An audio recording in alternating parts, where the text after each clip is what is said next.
Let's get back to the business of ease of business. And one major constraint and conversation yesterday, last year, 10 years ago, longer than that, was the taxes that businesses pay in Nigeria. Sometimes they say to be multiple taxes, or they are outrageous taxes like what is called locally crazy electricity bills. And so let's unpack that a little bit with Michael Adile, who is a human resource management consultant. Good morning. Good morning. Thanks for having me. It's good to have you here.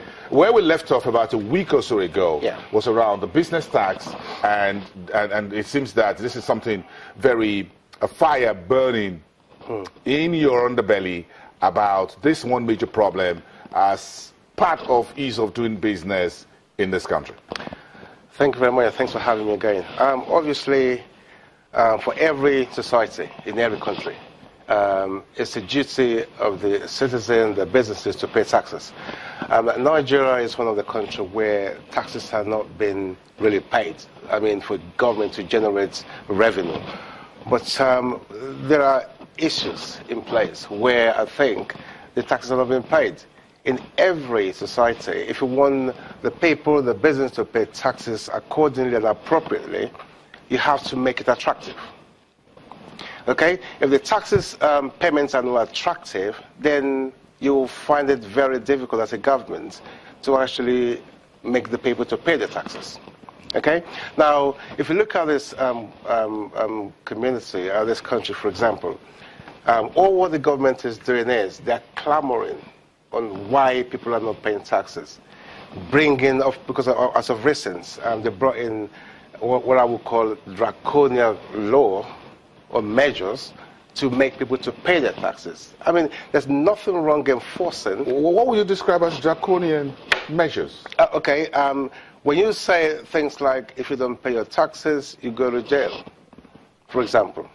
When you say, okay, you have properties in the UK and you're here in Nigeria as a businessman, then we're cooperating with the foreign government to have the list of the Nigerians that have properties in the UK to ensure that if you pay your taxes in here. Now, you don't put in measure. That word is so ambiguous. You need to really want to find out, how do they acquire the property in the first place? For me, I would want them to go after the thieves, the looters, the civil servants who have properties in the UK that made the money from here. For example, I run a business in the UK, I run a business in here as well. Now, you're going to come after me or have the list and my name is in there saying I have properties in the UK, then you're going to come after me. I never made a penny from here to buy my properties in the UK or pay my bills in the UK anyway. In fact, I brought in a lot of money in here to sell my business, and I haven't even recouped the money, not to talk of making profit on or making money on my business. So, what am I trying to say here? Should folks go to jail if they don't pay tax? Sorry, come again. Should people go to jail if they don't pay tax? Of course, if the government... Yes, is that a yes or a no? Yes and a no. Yes and a no. Okay, let's fix the yes, then we'll fix the no. Okay, now, if the governments have in place the modalities for everyone to pay their taxes. Now, I'll start from here. Now, you don't want to know, the government doesn't want to know how your business has been set up. Okay? What it costs you to do your business or to set up your business. What they want to know is for you to pay your taxes. Now, in order to climb, there's what we call startup relief funds, tax regime funds.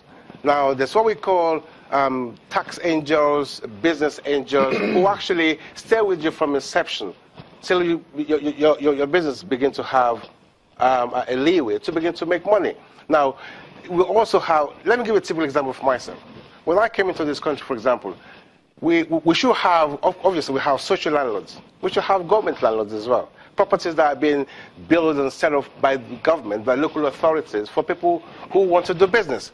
Now, the social landlord will tell you, before you could rent this property, you pay 2 years up front. That is killing, tying on your funds somewhere. Now, if the government have properties in local authorities, for example, every local authority, now the government will say, okay, to attract you to do business, okay, pay 3 months to start your business. Okay, it helps you out. The social landlord will say, pay 2 years. You tie down your fund in there. Okay. Now, also, it's not the environment is not enabling if you look at it in that aspect. Now, look at what happened in the last few years.